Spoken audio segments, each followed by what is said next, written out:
सध्याच्या काळात किरकोळ कारणावरून वाद होणं आणि त्यातून गंभीर गुन्हे घडण्याचं प्रमाण वाढलंय। अशीच एक धक्कादायक घटना समोर आलेली आहे।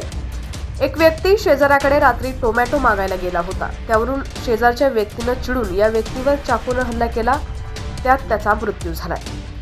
संपूर्ण प्रकरण काय घडलं होतं पुढे पाहूयात। त्याआधी तुम्ही HPN मराठी न्यूज चॅनलला सबस्क्राइब केलं नसेल तर नक्की सबस्क्राइब करा आणि बेल आयकॉनवर क्लिक करून नोटिफिकेशन्स मिळवा, जेणेकरून आमचे अपडेट्स लवकरात लवकर तुमच्यापर्यंत पोहोचतील। तर गुजरात राज्यातल्या सुरतमध्ये ही घटना घडलेली आहे।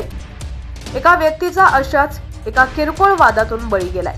ही व्यक्ती शेजाऱ्याकडे रात्री टोमॅटो मागायला गेली होती। त्यावरून शेजारच्या व्यक्तीने चिडून या व्यक्तीवरती चाकूने हल्ला केला, यात त्याचा मृत्यू झाला। सुरत शहरातल्या एका व्यक्तीला शेजाऱ्याकडून टोमॅटो मागणं भलतंच महागात पडलंय। टोमॅटो मागायला गेलेल्या युवकाची शेजाऱ्यानं चाकूने वार करून हत्या केली आहे। टोमॅटोवरून या दोघांमध्ये जोरदार भांडण झालं, त्यातून हा प्रकार घडला।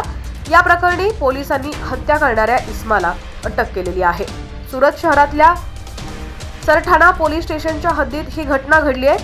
लसकाणा गावातल्या बापा सीताराम हॉलच्या मागे द्वारकादेश सोसायटीत राहणाऱ्या एका घरात भाडे तत्वावर राहणाऱ्या विद्याधरा वय 40 यांचं 26 जानेवारी रोजी रात्री त्याच्याच शेजारी राहणारा कालूचरण संतोष गुरु याच्याशी भांडण झालं। या भांडणादरम्यान विद्याधरचा जागीच मृत्यू झालाय। विद्याधरा श्याम आणि त्याची हत्या करणारा कालूचरण संतोष गुरु हे दोघं एकमेकांचे शेजारी होते। या प्रकरणी SP प्रकाश पटेल यांनी माहिती दिली। ते म्हणाले की टोमॅटोवरून झालेल्या हत्या प्रकरणात आरोपी कालूचरण संतोष गुरु याला अटक करण्यात आली आहे। मृत विद्याधरा आणि आरोपी हे दोघंही ओडिसातल्या गंजम जिल्ह्यातले रहिवासी आहेत। ते सुरतमध्ये लूम्स अर्थात यंत्रमाग चालवण्याचं काम करत होते। दरम्यान घटनेच्या दिवशी 25 जानेवारीला रात्री विद्याधराकडे पाहुणे आले होते। त्याच्यासाठी भाजी बनवण्याकरिता टोमॅटो नसल्यानं यानं शेजारी कलूचरणकडे टोमॅटो आणण्याकरिता गेला होता। त्यावेळी त्यानं कलूचरणच्या घरचा दरवाजा वाजवला, पण त्याचा घराचा दरवाजा उघडला नाही।